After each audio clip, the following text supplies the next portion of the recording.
Hello everyone, and welcome to Soul GPS, where we learn to take our life back in our hands after narcissistic abuse. Today I wanted to come to you with a topic that is called 8 steps to getting your life back after narcissistic abuse. And I want to open this video by quoting Newton, and this is a really pertinent quote, and this is his law of motion.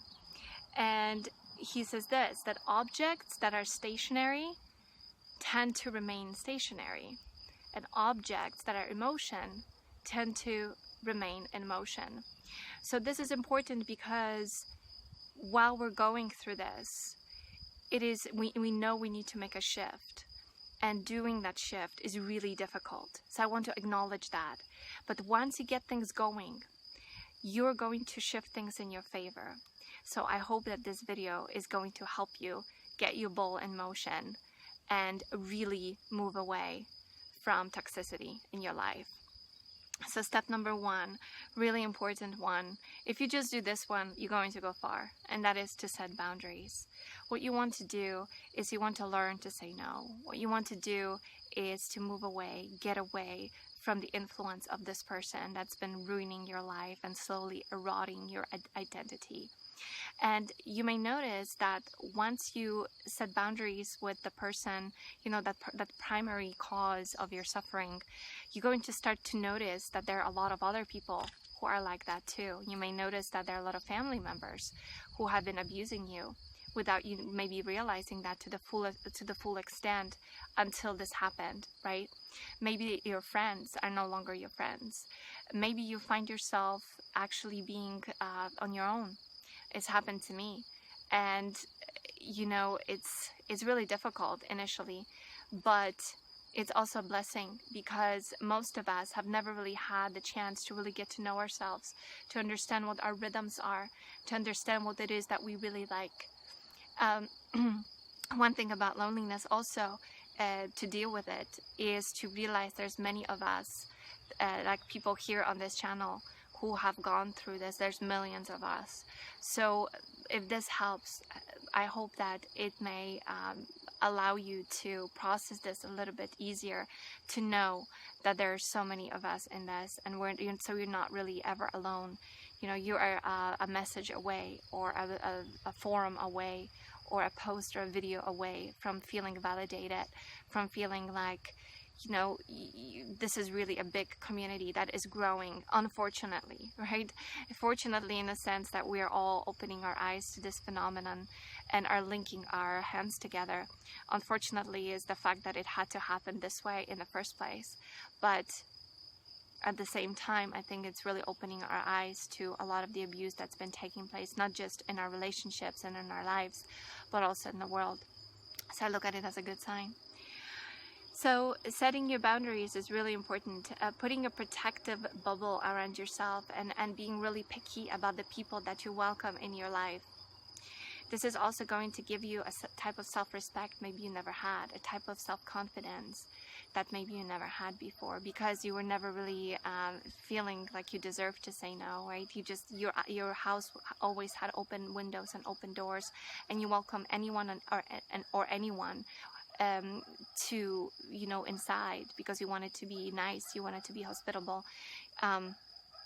Unfortunately, the lesson is that not all people deserve to be greeted by you. Not all people deserve to drink from your cup, or to be your guests. So this is a hard lesson in that. And what's really interesting actually here, I wanted to say to you, is that there's been recently a discovery made in biology, and it's specifically in genetics. I'm so sorry about the dogs. Again, I'm in the countryside and there's just all these noises, so hopefully this is not super annoying to you. But the study was that they're really excited about something. I know these dogs, that I live right next to them. They're really cute, they're super sweet, but they can be loud. They get excited very easily.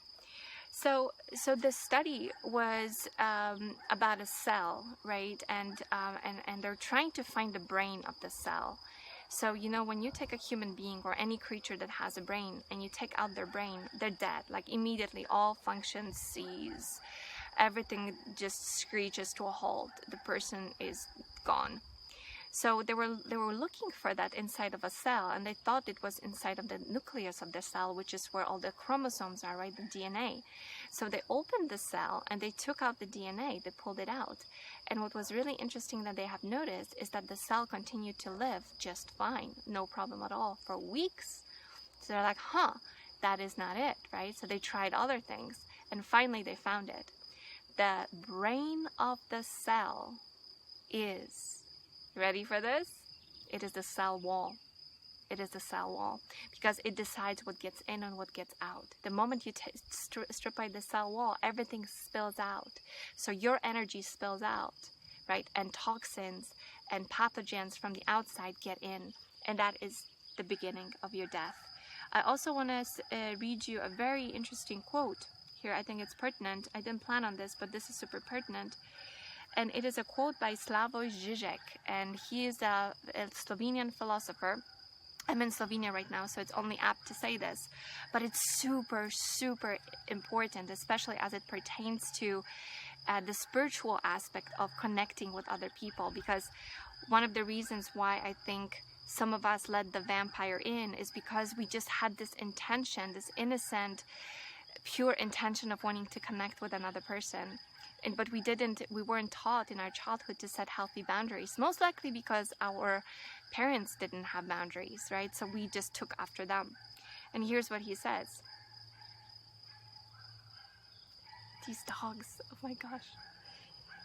Slavoj Žižek says this: infinity acquires its first actual existence the moment a cell's membrane starts to function as a self-boundary.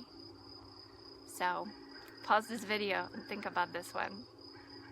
Contemplate this one. It is just profound statement. Okay.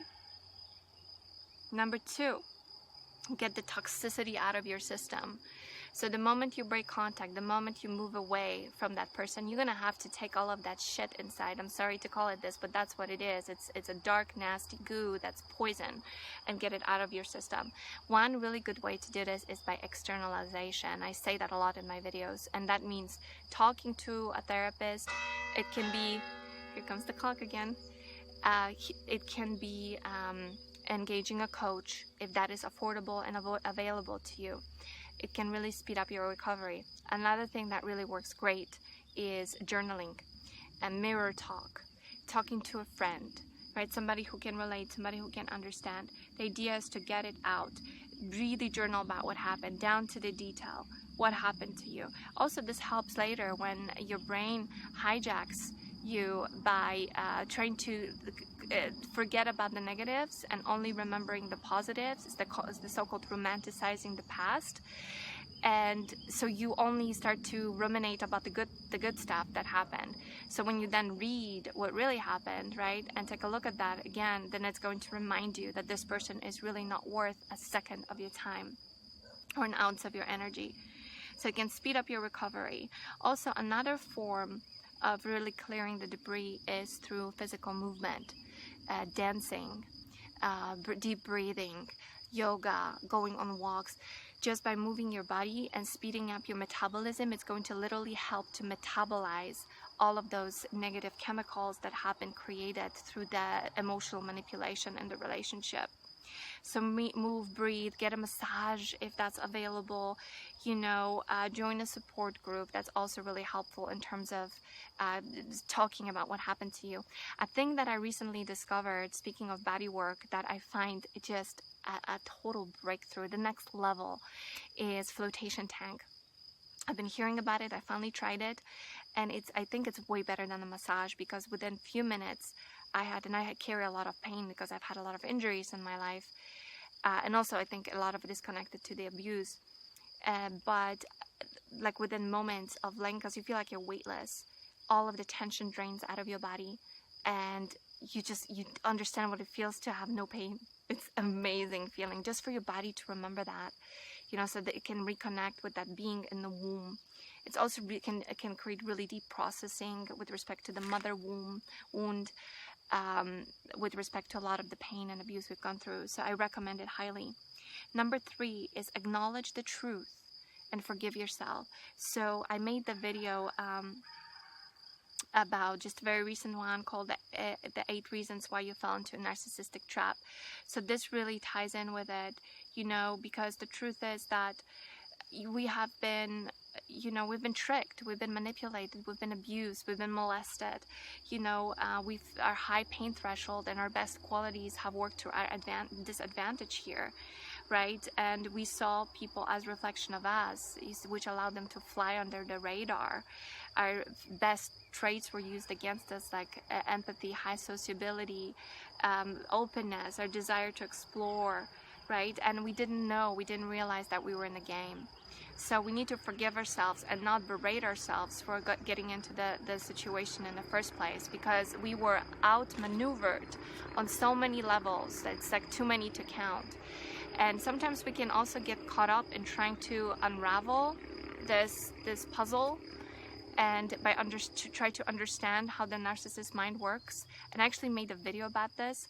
It's actually really shallow mind, but we can by getting caught up in their thinking and trying to figure out all the machinations of their abuse can have also a negative effect, because we need to step into that insanity. So while it is a fascinating subject, I would also be like, dose yourself with it and not, you know, try not to do too much, because just realize it is so skewed and it's so dark that you're much better off going within yourself and building your healthy mind and working towards self-actualizing, you know, working on your own enlightenment, which you already have a leg up because you've been through this awakening experience, right? And awakening and enlightenment, they work really well together. So if that was ever on your plate, you are on the right track to having that experience, because now you really see what the world is like, that it's not only, you know, rainbows and unicorns, but it has a dark side, and that dark side is real. You know, it is not some form of an illusion. It is real. It is an illusion in a sense that everything is an illusion, you know, once you get to really deep, high states of consciousness, but that's a whole other territory, and we're not going there right now. Right now we're processing this so we can set ourselves free and drop the shackles that keep us tied to something that doesn't allow us to move forward. All right, number 4, realize that part of you knew, but you disregarded it. So here's where we go back to that soul GPS that I talk so much about, and which is basically our intuition, and the acknowledgement that your body knew. Your body never left you. Your intuition never left you. Your guidance never left you. So know that maybe you had a feeling, you know, maybe you caught inconsistencies in his or her story. I remember that happened to me, because he would talk so much and he would just weave all of these stories, and then I'll be like comparing one note to the other. I'm like, this doesn't quite fit, but then I'll be like, oh well, you know, I don't know, like maybe he forgot, or no, like pay attention to this. Pay attention. This is part of a manipulation. You know, your intuition is your friend. And I just made a video about getting your intuition and self-trust back online. I recommend you check it out. I'll link it down below. Also, do your self-inquiry. That's number 5. This is really, really, really important to understand what your vulnerabilities are and what are also some of our errors in perception.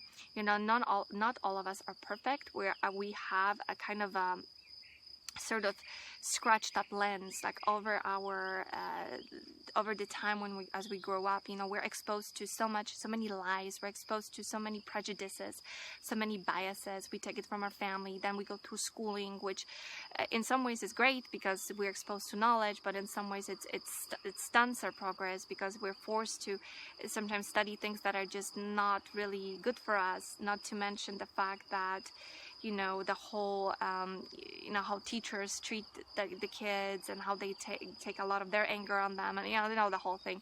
So we go through all of these gritty experiences, which sometimes can, you know, take some of the clarity away, because we question ourselves. We think we're bad people, you know. We blame ourselves for making mistakes, and so all of that can somehow skew our perception of reality. So what we need to do is really go deep and realize where those things are. And that's a deep subject in and of itself. It's a deep rabbit hole, but it's really worth going. And I sometimes mention yoga in my videos. That's because I have been a student of yoga for over a decade. It's Ashtanga yoga in particular. And Ashtanga yoga, one of the tenets of it, of the fourth, it's the fourth niyama, part of the self-observation, is called svadhyaya, and that is exactly what it means, self-study. And what it is, what this self-examination does, is it teaches us in the end to be really centered and to be unbent, especially when we're in the presence of other people's wills and inferior energies. So the more we know ourselves, the more we know our hang-ups, the more rooted and centered we will be in the presence of others. And others' presence can sometimes act as a storm, as a wind. But if we're rooted deeply, then it's much easier for us to stay true to ourselves rather than to be swayed in a direction that is not healthy to us, right? So Svadhyaya also talks about the fact that our senses and perceptions can sometimes fool us. And this is where I think it really ties in nicely with the narcissist's bag of tricks and how they can pull those on us in order to manipulate us, in order to put us in states of trance, right? And start to doubt ourselves. Here's the thing, that this path is really difficult, so I want to again make you give yourself extra points and pats on the back and extra hugs and more love. Like, there's never enough of hugs and love. So give yourself some more, because not only are you undoing the damage and going within in order to separate the nefarious influences of the narcissist that they had on your psyche, but you are also looking at your own traits and your own tendencies that got you into trouble. So it's like a walking two paths or doing two tasks at the same time. Really difficult, really difficult. But when you finally do it, and you will do it, everything else will be easier for you to do. So it sets you up for future success. We need to realize also that what we sought in others, we thought that we could not give ourselves. These are some of the vulnerabilities that we have, and one was that we were looking for security, and that is completely elusive, because it's basically a symptom of an arrested development in our childhood, because our parents couldn't give us full security, like our fathers couldn't give us the ability to feel like we can self-protect later on. That's really their task. That's the task of fatherhood, is to make us ready to face the world by being self-protective, and the task of the mother is to make us be self-compassionate. That's taken from Pete Walker's book, Complex PTSD, From Surviving to Thriving, and it's just such a gem. This book is such a gem. What it often does, if we don't get that, and many of us didn't get that sense of protection, our parents were neglectful or they were berating towards us, so then we go out and we start looking for that in other people. So we're trying to resolve this arrested development. It's also called repetition compulsion. I made a video about that too. You might want to check it out. So we're trying to finish up something that was unfinished in our childhood. Gets us into big trouble. Next one is, maybe we're seeking adoration, right? It is a symptom of not getting enough nurturing in our childhood. Symptom of often being brushed aside, neglected, having low self-regard and low self-confidence. This is a really big vulnerability, and we will get a vampire inside of our house, if we're not aware of this, because just their sweet talk of how beautiful and wonderful, smart we are is going to allow them in. So be really wary of your need for adoration. Another one is a need for acknowledgement, of our significance, of our intelligence. Again, that's something we should have gotten at home. Many of us didn't. So we're seeking for that, right? And many adults, unfortunately, they don't give really 2 cents about others. They're so wrapped up in their own life and making their own life better. They're not going to be dropping their own stuff that they're working on, in order to give you that acknowledgement. So you're going to have to give it to yourself. But what's miraculous is that once you give it to yourself and you no longer need it from anyone else, other people are going to start giving it to you. It's the irony of life. It's really crazy how that works. So know you are really wonderful, and you're great the way you are. And in fact, I want you to do that right now. So I want you to take a couple of deep breaths with me. and repeat this mantra. I made this one for you. It is, I am worthy. I am valuable. I am beautiful. I am respectable. I am worthy. I am valuable. I am beautiful. I'm respectable. One more time. I am worthy. I am valuable. I am beautiful. I'm respectable. Use it as often as you can. In the morning when you wake up, look at yourself in the mirror and say those words, or make up your own. Right? Whatever it is that you need, start to tell yourself this, you know. And if it doesn't register, and if it feels like, if your brain goes like, I know that that's not what I am, you know, then just say this: I am learning to feel like I am valuable. I am learning to feel my worth. I am learning to see my beauty. I am learning to be self-respectful. Then, you know, that registers much better. So keep in mind, you were tricked. Learn to look at yourself with a sober eye. Learn to look at yourself, you know, with a real sort of perception that is free of all of those biases. This is going to take some time, but know that you do have these hang-ups, you have these vulnerabilities. Write them down, remember what they are, and when you go out there into the world, just keep remembering. So when you have interaction with other people, don't let them sway you. You'll be amazed how that helps you with forming boundaries, with getting more respect from people, and also in sealing all the leaks so you have much more energy to work with. It works like a charm. It's really wonderful tool. Number 6 is healing your inner child. It helps you build self-trust. The little one inside of you needs to look up to you. They're probably going to be super fascinated by who you are once they really get to know you. So bring them back. Give them hugs. Save them from oppressive situations that they've been put in. Be the ear that they needed to have in order to be heard back when nobody listened to them. Be the shoulder for them to cry on. Hug them. Talk to them off them. This is really amazing. This is John Bradshaw's work. Phenomenal psychiatrist. He wrote several books, all of which I highly recommend. If you do feel that this resonates with you, I really recommend you do inner child work. It's going to speed up your recovery. Number 7 is shift your focus. So realize you're going to be like a slingshot, like a rubber band. You're going to be keeping, it's going to keep trying to pull you back into the past. The rumination, thinking about your ex, thinking about what happened, thinking about all the wonderful things, thinking about all the future faking, right? Everything that they have promised you going to have. So that's normal. It might take you a few months before you're able to move forward, but with every effort, it's going to get easier. So in the meantime, practice being really present, practice being here. So while you're chopping your veggies, while you're taking a walk, while you're reading a book, while you're in your journal, really sense what's happening. Really feel the pen in your hand, really feel the knife in your hand as you're chopping. When you're eating, really taste your food.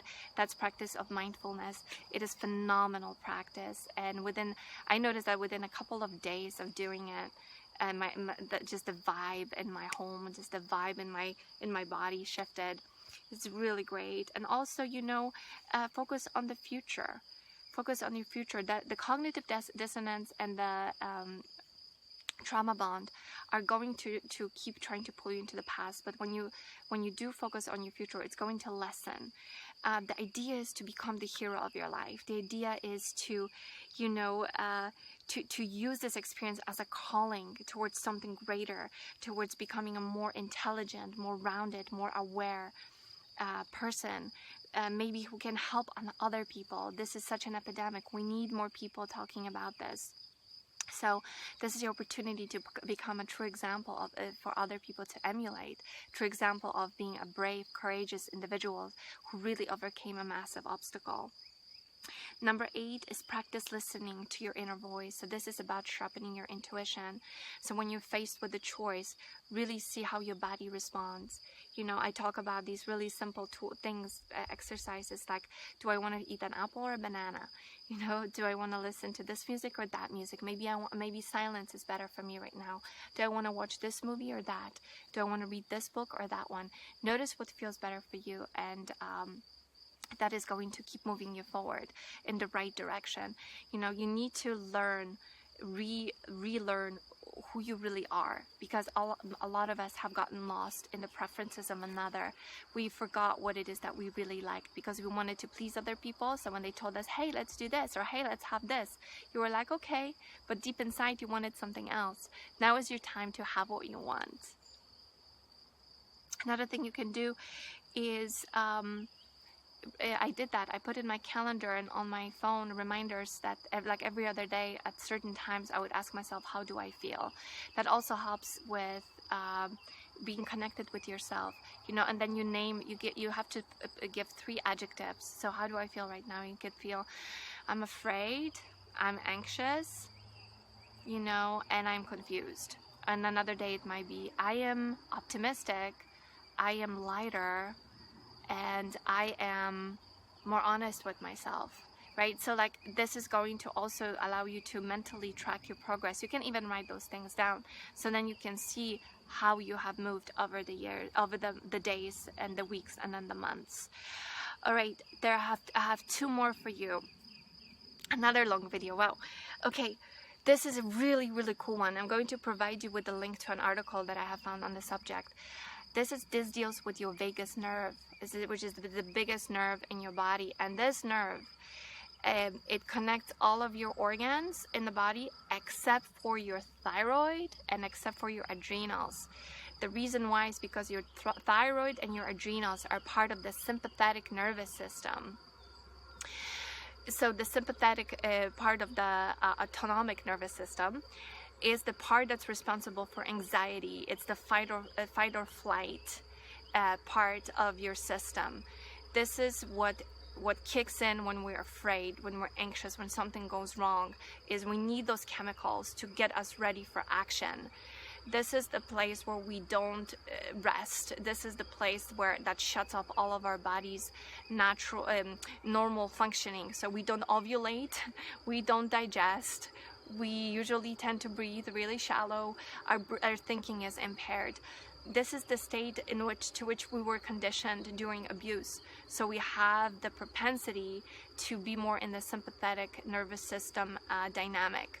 I know that that's something that is very natural to me, even when I'm not in an abusive relationship, because of the training I received as a kid, where my parents would argue all the time, was very violent.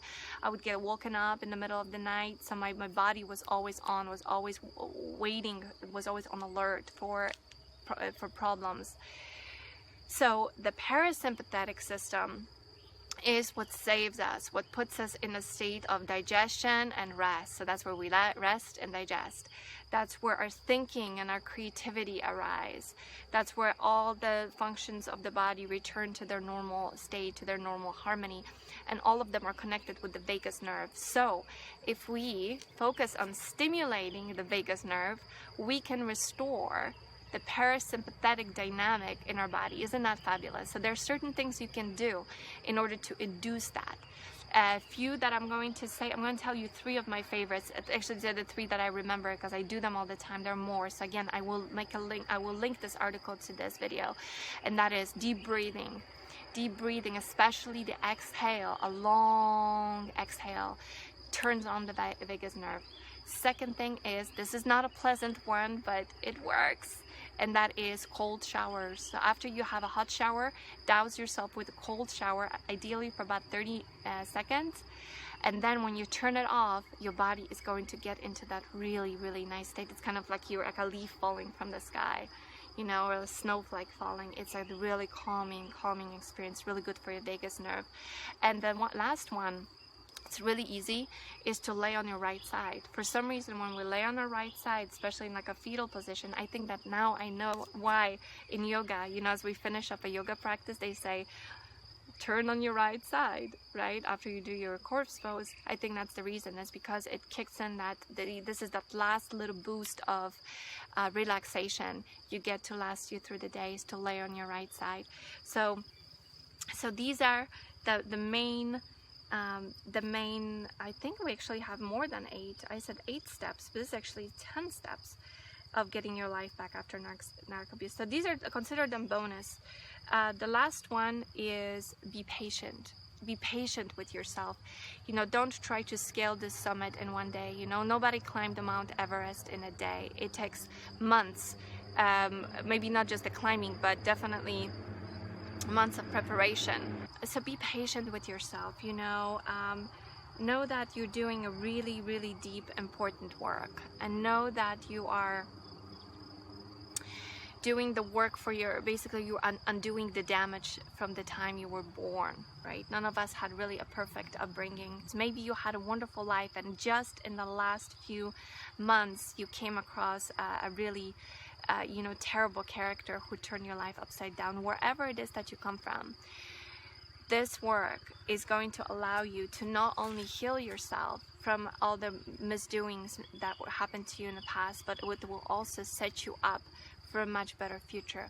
So again, you're gonna have setbacks. You're going to have days where you just won't feel very well. You know, it's not going to be a perfectly upward pointing graph. It's going to have some jagged edges on it. So you're gonna go up and down, up and down, up and down, but overall you're going to be going up.